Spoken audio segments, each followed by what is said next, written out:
અમરેલીના ward number 5 ખાતે Ayushman Bharat card અને રેશન કાર્ડ કેવાયસી કેમ્પનું આયોજન કરવામાં આવેલું હતું।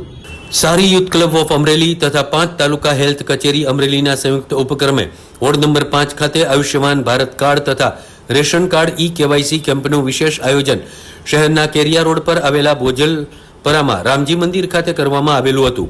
આયુષ્યમાન ભારત કાર્ડ બનાવવું અને અપડેટ કરાવવું, રેશન કાર્ડની કેવાયસી પ્રક્રિયા પૂર્ણ કરવી જેવી સુવિધાઓ આપવામાં આવેલી હતી। આયોજનનો હેતુ તમામ નાગરિકોને સરળતાથી લાભ મળે અને કોઈ પણ આરોગ્ય તથા રેશન લાભ માટે કોઈ મુશ્કેલી ન પડે તે રહેલો હતો। કેમ્પમાં સારી યુથ ક્લબ ઓફ અમરેલીના પ્રમુખ મુકેશભાઈ સંઘાણી, સભ્યો ચિરાગભાઈ ચાવડા, ઉર્મિલાબેન માલવિયા, આસ્થાબેન ઝાલાવાડિયા, હરેશભાઈ હરી કાબરિયા સહિતના સારી યુથ ક્લબ ઓફ અમરેલીના સદસ્યો ઉપસ્થિત રહેલા હતા।